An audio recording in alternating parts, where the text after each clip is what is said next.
egu omo so enso nyame on pebone say Ghana hanomo the way Rasnane Akabeneza etimi upgrading the mind no epeja sebi kumewood akawood as say no so ni team rise no I'm so akawood say Akabeneza akawood no akakalito about the idea be na no empire nkasa na obiero Saturday enche na akakalito esu our Netflix na manfo hwe wo emeka no asem na si ame no ni sa so they say enche ebesu wo na manfo hwe Kodwo Nkansah Lilwin then start wo Kodwo Nkansah Lilwin and start edum osusu wiase Kodwo Nkansah edum wo be ya mankofa ya boy wa hase edum that be opese obusa me question good down pen kra na the see am me twatro what is in the spiritual world and am the Bible ten say yo kromu a ana Kodwo Nkansah di asofo bi echi se hwi ni wiase bibia ni wiase ukoye movie a ukoye series a wo se asase ya na asase na wo kana so unim asase ya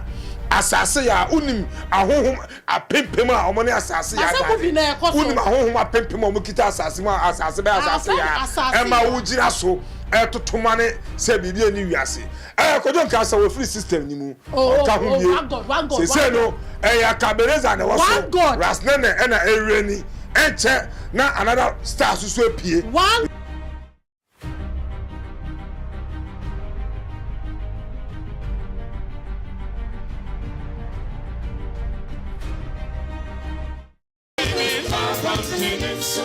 Good morning, baby Ovia. The name is Haji Empress Gudawan, sizeless. This is Mama Radio. And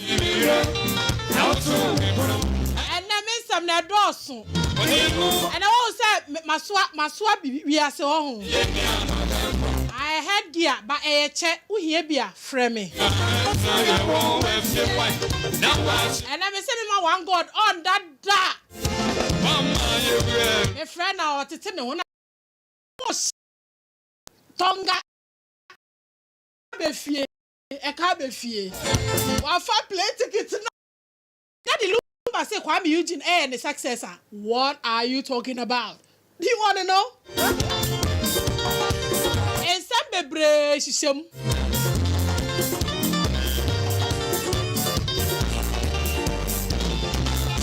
Na afe usha Akabeneza. Akabeneza.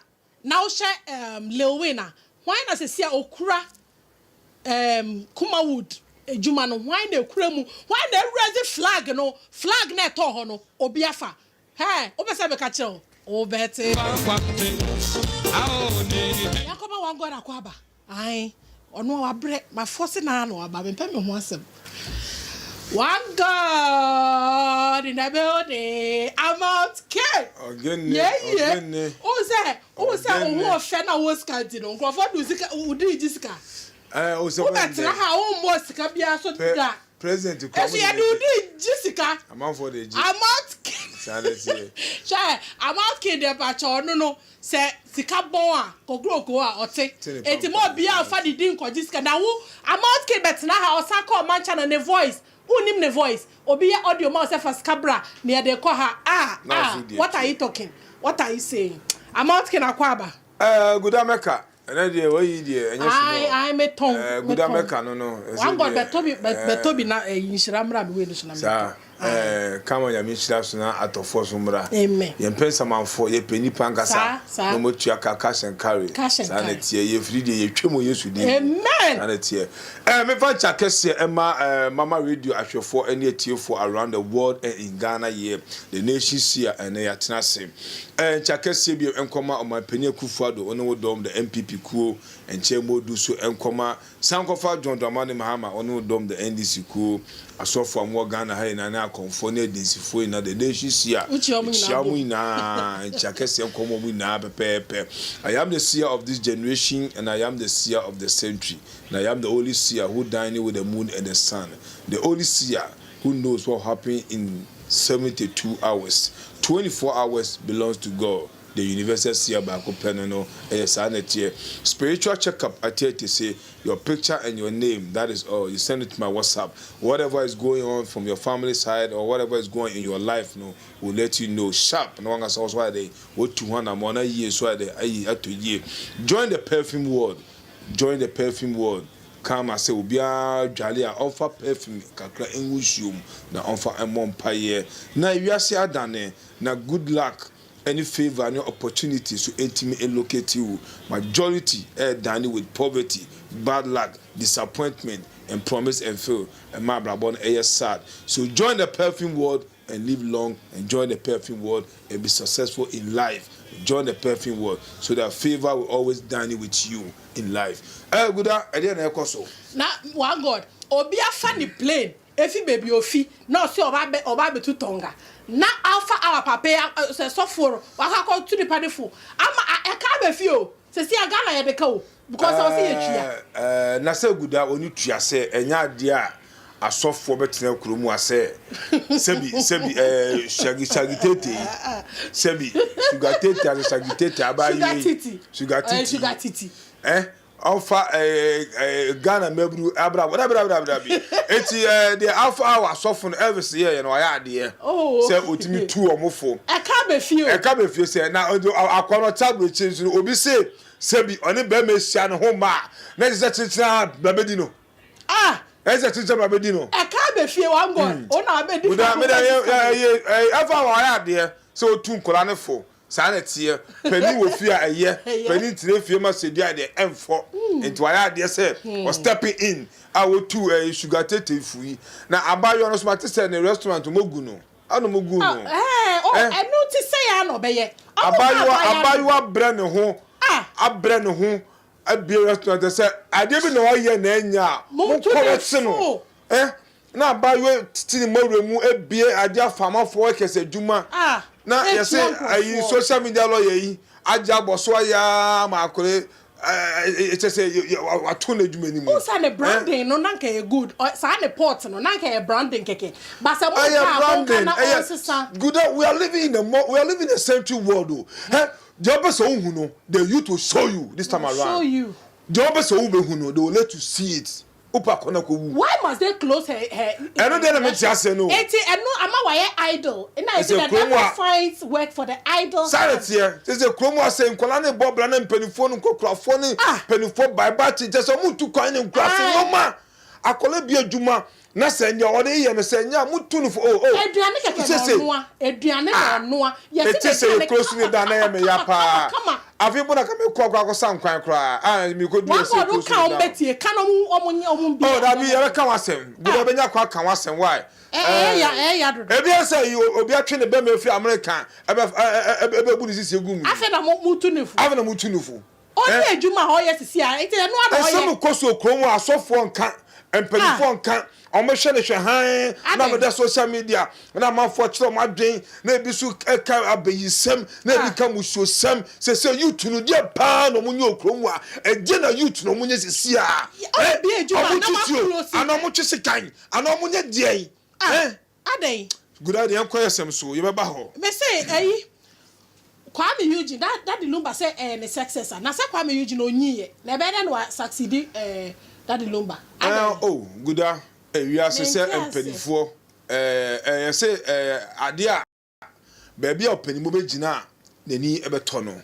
akora ofuru dan krampo na untimi unhu ade kro yampa that the Lumba we legend kese ana yenua ketwa ofa ase Kwame Eugene so no Kwame mepene nyom Kwame nani eden Kwame level owom e music mu no da bia me kase wa for respect amane papa fiefo a o me kuni kawe akwa because Kwame level owom no okita bibi chese Kwame kita bibi Kwame Eugene kita bibi emodu pa ana a word ade so enye Ghana nko a the whole world. It is a that Lumba to the whole reason. So that Lumba Babonti Kasa Asim we are. A man young you cromwa and an pedu on the baby call. A busan and you to 4 him says so a Dutch be out of form and I said, two cha. And you to the bed pan at Baman or Ghana ha. Asama a papa can say the late can say that's the Jamon baby queen. Oh, or no. ana kɔde ne kyɛbɛ den ɛbɛhyɛ no that means say na dasebe jam na tiase no na pedu etie ne nyom pa fa ne num nyagro ampa the late dasebe jam media so rest in perfect peace oma be bia magana na pedu ne dasebe na ba bia omo bia no kama nyame ne gods of the land and for musiesie ye eti de lumba e kan ye nguda ye no ano no kwame yuji sabi kwame ba bia okeka kone de ye na fa mpa bon tai nwa keto na chi na de lumba e kan na nye bone so komuntie o shade papa eti ne maame entie say abana maame no edi ni fuka no asemba de a obehu de e pa kire omodo mu rain na akwose asofuo ni mu say this modern world mortals are worshiping their fellow mortals yes that is wrong. Mortals are worshiping their fellow mortals. What can your fellow mortal do to you? About bragging? Oh, John, no match at all. It's kwame you just sama that number can ye dear or the shakasi ato abrante na brabo so enya no me nemu eyisira that chibiano chese so ni ono mo a kwame you ji betima to ne nyum kra ba bia ama no kwame you ji betima ade oyi eti na watna so wa hwanyu tufo ni nemu no ade ono dia babo nten enti kwame also mutwe na ongusu anya aduma pa fa nyompa entomaga na adehye and blacks around the world ye do kwame Eugene oyade kwame Eugene ye do eti mesrew fra one god I was 0505444413 na onche niema wo se ukoye wo papa echi hwe de ade ensa ye de nsuo ya enye yie eti fra one god 0505444413 na onche de wo se ukoye wo papa echi na kwan mu bio na kwan mu nda ho mawo ye do na afi ye bra next opoku ono so some time ago say obaby man the blow job ewo VIP bus. Se se aka me ko tra VIP bus na miss. Na o de no kran ko enko danche yen kasa ye na se o se okọ ne ex wedding na wo ko ye de o ex o ko ho ko ye de o ko ho ko ye de na so poku afi ye se o se no ye calm na bibia akoso fine. The moment officiating minister the can say you may kiss your right na be I say ne kra na to afinimu na kuma so ya beta bonten and na o starting so o charge o e wo bi wedding ase na ene so poku den na ye no ntime ware guda wo busa question chima no kama so aden ene so opoku ya kana asema enzo kama asema no mabubu nu egu omasum ba ya na a nice movie right now no the biggest cinema around the world, that is the media. Everybody pam ebe hu de ekoso enti ebe ka to ene so poku oye be me bia sebi gospel mu o Ghana ha wadimu hini wadimu titiman a chese ema bi kwa so mote ne voice a no bibi ya ye wo mo say a nice guy or a nice man e ka ho ezu susu wiase esuma da ne so no one honhom ba ne dan ne a spiritual married being or your spiritual ya worry no. Say spiritual marriage, you worry be ma e worry oba. Say ene so poku tuo say. Obetime no oba atena. But bibia nka na dwen say onkoye oba ne ho ade. Ekowie no obi abe fa oba ne ko. Obi abe fa oba ne ko. Na afi otuo no osu. Osu oba e be say wakache. Wan timi anya ne ho ade. Watratra ho saa. Ena Ghana for ma so de ade achi ade se no. Obi ape breakthrough. Obi ape ware. Obi ape support. Obi ape happiness. Obi a enyini. So eti enezo poku onya nkolasem na ya woka no ena mkotena VIP mu ena obeba mblojo ena mekọ me ex dey be hey onhwe ne hu yie we sure say enye the spirit wife na eye noa na eye ne sa say dey be a man be so oye osaye toilet being onipa bia oye spiritual married being no oye toilet being because uni bibi so esum eda oba abrabo so a honhom bia timi no be dan ne honhom bia timi no be da ena demon can sleep with you. I know bit me son da or say no am son da na me ma be se me ensa ene me da obit me son da or me son da na be ma wen ma be da ade che different be ma when they are coming to they come in the form of mortals honhom onyi nanum eden emma etu ye be ma na o sika sem enyina so de bia se na ye ka no o ye be ma o son da ye se sperms obi nu abeda o yo ba son da ye obi nu abeda sanu ma we na no ejina no eye abrebrese ene software onipa efesu o wabrabo mu eti ene so poku sei ya kana asem akana asem asonte ne career ebe tonsum atonsum awie ne sikasem ebe ye basa ena ne friendship ana sabi na dofo ina no ebetwe omo ho because edu ba bia enipa mfi ubiem aware nyina echi me spiritual aware sa enipa mfi ubiem na spirit or spirit wife no all people say toilet we ni free no ho there be say a demons omo no dan a different type of demons omo no dan e sum na da wo so we efiri abusuemu we or a gospel musicians but also added na yakopon sa na yale ye ene yakopon aduma.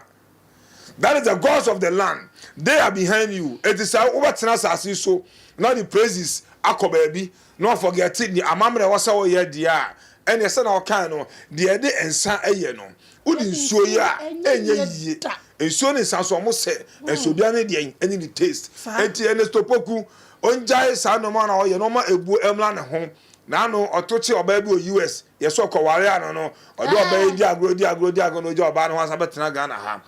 What is going on? It's all to be in Guawari no see some bet me Guawari no. Oh man who kwan dia. They be because spiritual marriage belongs to the spirit. Those live in the spiritual world. No matter on earth. Because the seminar ko dwale ebeko kwatete ahaban ko dwale ebeko oboa de enku wesira oboa ko fa enchiri dwale oboa all those things etimi ko ebe ruli uma abe really nana kanswa ebe really abusuane sa because a generation thing a generational curse and a generational suffering kukuru ahwease animguase any time and that spiritual marriage abraboso sanity one god on hwe yes say spiritual marriage no ye good to say na ye koye oba wade physically na say you ware sa obitimi so da ye na spiritual marriage no ye good to say physical marriage ye good sa say ye sinkunya ahun na say ordinary ma akọ say we mbusa me kwan say me pena na me da be say ye wo to wo kitikiti na de ware woni say ye wo to wo kitikiti na ye hu woni monyam say wo benyini abaye nipa kese wo benyini abaye petitiru wo beye obi obedimu e wo wiase ana abusua no so ahonhom adem hu say from etire ebe na no Obia sola Jesus, Obia sola Yesu, Obia sola God. But you have respect more modia, so they also have the right to do whatever they want to do. Onyakupo unkebi. Caesar and the cars are nanteno. Ya chamo say, for way dia way, then for way dia ma onyakupo untni money dia ni untno money bibia yakupo do betimi aya na say obetonwum ayi na ye. Ana wo perfume papa bia obebo mpa yegu so na waje agun framem ama onyankopon and then the angels no mo hwan ade ade ehwam asa but gods of the land there omo aduane omo di moja omo je ensa omo je ade omo je eyesika ade omo enje eyesika sika ye ni pa ye dia yen ene di sika ye num sa na tie guda but they cry to form say enkwala na ebe wiase na omo nkasa no enkola bi be wiase ebi di kan aba omo ye sikafo omo ye titirifo omo ye abrempon because the world is about to rise on fast generation bia billionaires na eba it is all oba wadafo bi oba obusoni bi oba na se won kasa ya wono odi from 2-3 years go on kasa the whole world the nation see a pedikita solution no odi ko ma doctor fo ebe wo ne mpane akotititi ne ketremase na asa akwa na future esansa nkola na be wiase no bebre na ahonhom na hu enti the susu padlock atutu wo mu minimu eti se bi wo hono mu a bi wo fi a na pese hu senkyerene a bopri the nation sia na susu wiase yembie sa padlock no e ma ode hye no nkasa na nanim onyam enyina so because kama say omo yesikafo we yebe so ade ayepe no akopa to na yeso aye adwuma eti eyenkra the message na mede ma ewiase Ghana any the world ebi wo fia bopri ye wo bebre na eba se kola bebre na ebe yaso omo nkasa omo su nimade omo ba won kasa bebre na eba wiase omo na bebre na so ye free so being omo be gidin omo be mekisika omo ye japade enso omo nche omo nye century beings free so being asem na wakoke guda 69 69 yes one of the American rapper and as uboni this is 69 yeah onu so we free so being that little boy hwen who ya he 20 be kuno ibebodi ti okuno because o share the way 69 year America nenhum tofoma yeah that boy gun is following that boy, so he have to be very careful. He need a very protection. He have to be very careful with his security around him. But he hasn't protected himself, as in spiritually he hasn't protected himself. No, he hasn't protected himself spiritually. He's just walking there like that. He's just walking there like now, that. Now what for this guy? But one thing you understand, he's a free soul being. So nobody can do anything to him. Free soul being are beings that make money easily, make wealth in the world, but they die easily. And then just go. They are not. He's not a century being. He's a free soul being. Free soul being. Anytime they are no gunshot, make my corner. So I'm on the field. We are saying just that. Some can say America ebe produce a lot of celebrities. Some we are fast rising, but baby now free soul being. Because so ebi anime nua me pena sempa or South Africa. Nasty C, one of the South African rappers or South African rapper. Just me funny niagro. Me funny niagro. Soon we are say come at about 2 minutes. Say Sabran tell one showing who ya. Yes. A South African rapper. He is also a free soul being, right? When you're free soul being, but the security and security is not good. And it's not awesome because the way all the music air corner, shadow for me, I know thing. So that little boy have to be very careful. You need to be careful. He do his things. He have to be very careful. Good. And maybe say, see, Aka Beneza, Dr. Likee. Oni, ode maybe some way pe answer no pe me. Answer. That episode. Say me. Maybe say Dr. Likee. Ena Kodwo Nkansah Lilwin. Say see amutu no way I can't form TV movie way no a top film no. Why na peja esisuro? Good answer already. Ubusa or in the friend you could have a Cabeneza and Economy. Debbie, Kodwo Nkansah Lilwin was once na Akabeneza airba. It's not maybe that is the mistake they are making in Kumewood. You can't obi odike twasini Rasnene dike twasini eja Kodwo Nkansah. Na Kodwo Nkansah rise eba fame no. E no person otete ne hu gu omo so. Enso nyame on pebone say Ghana hanomo the way Rasnene Akabeneza etimi upgrading the mind no e peja sebi Kumewood Akawood as they say no so in the team rising no. Whoa, I'm so Akawood say Akabeneza Akawood no Akakalito about the idea be na no empire nkasa na obi ero Sarete enche na Akakalito esu e on Netflix na manfo hwe wo Emeka no asem na si ame no ni sa so they say enche ebesu ho na manfo hwe Kodwo Nkansah lewe the style wo Kodwo Nkansah lewe the stars edum osusu wi ase Kodwo Nkansah edum wo be ya mankofa ya boy wa hase edum that o person obusa me question good down pen kra na the see me twa what is in the spiritual world and am the Bible ten say you kromu a and Kodwo Nkansah di asofo bi echi say hwi ni wi ase bibia ni wi ase ukoye movie a ukoye series a o say asase ya na asase na wo kana so unim asase ya asase ya unim ahohom apempem a omone asase ya da unim ahohom apempem o mukita asase ma asase be asase ya e ma wo gira so totomane se bibia ni wiase Kodwo Nkansah we free system ni mu ka ho bie se no ya Kabeneza na wo so Rasnene na ereni enche na another stars so pie because stars no do so kuma osisi bibia be pie Kodwo Nkansah odi time awie fana sem to nchen say Kodwo on pe baby no ntina so be headmaster onye headmaster pleko so be teacher onye teacher pleko ze Kumewood nu say Galwood mo yin afiri mu on kan ho bi so some question me you wan no na be won say on pe ne kwa na good afternoon on be kwa na pa we wa say that be on pe ne kwa na me kwa da na ka kire say no ko mo say no o say Rasnene na system no sure oh yes na o hwe asase ya no say movie say ekoso series one ekohwe so Kodwo Nkansah in class system so ye ma TV station any radio station wa nyama YouTube any other platform and so forget to say right now no the new world no and no media no that is the new world media no TikTok Twitter baby abekobia no TikTok wa TikTok afa o esa afena obi ebie nani upgrade na adwen say onye smart e wo hobby no yeah live na ka no otedem na wo twe say TV station ni ade but let me tell you something if you are say oh so be you star per good team, per good management, no mutiminya research about how the world is going, about how things are about to fall. Now so to me the way now na so.